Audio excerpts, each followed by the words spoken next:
Histoire d'une bouchée de pain, page 4. Quoi? Les arbres mangent aussi? Assurément. Et ce ne sont pas les moins gourmands de tous, puisqu'ils mangent jour et nuit, sans jamais s'arrêter. Seulement, vous concevez bien qu'ils ne croquent pas de bonbons, et que la chose ne se fait pas chez eux tout à fait de la même manière que chez vous.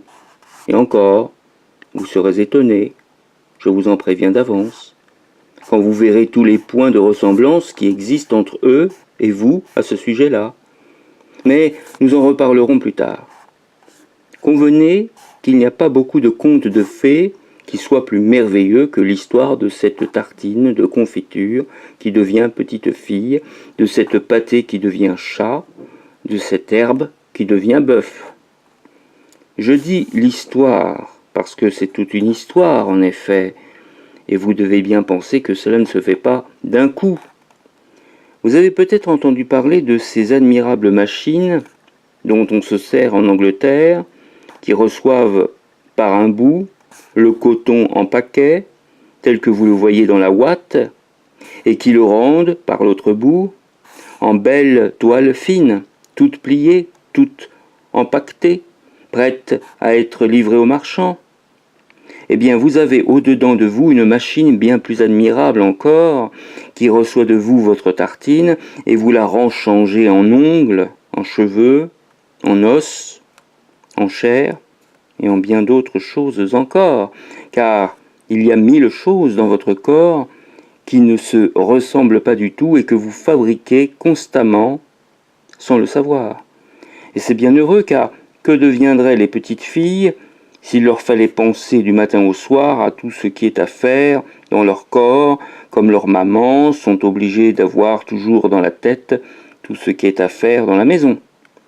Je suis bien sûr que les mamans voudraient bien aussi avoir une machine qui balaye les chambres, fasse le dîner, lave les assiettes, raccommode les robes déchirées, veille à tout sans faire plus de bruit que la vôtre, qui travaille depuis que vous êtes au monde et dont probablement vous ne vous êtes jamais occupé.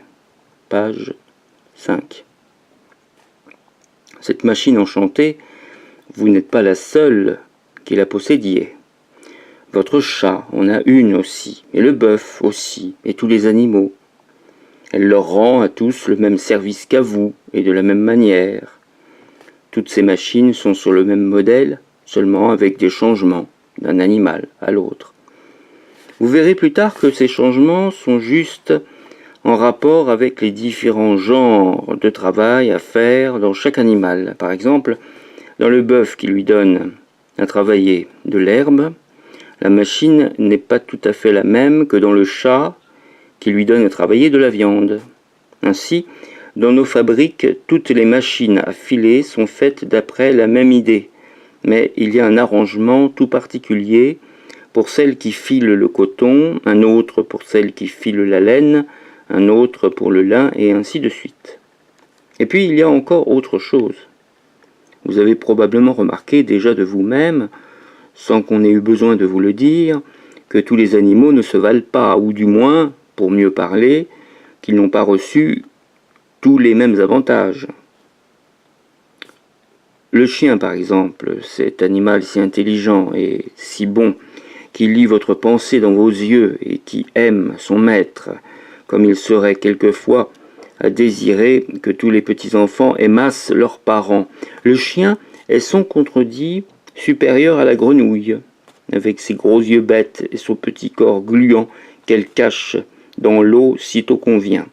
La grenouille qui va et vient comme elle veut est elle-même bien positivement supérieure à l'huître, qui n'a ni tête ni membres, et qui vit toute seule, collée dans sa coquille, comme dans une prison à perpétuité.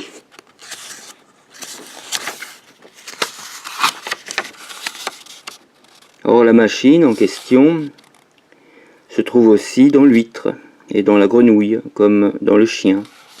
Page 6. Seulement, elle est moins achevée dans l'huître que dans la grenouille, moins achevée à son tour dans la grenouille que dans le chien.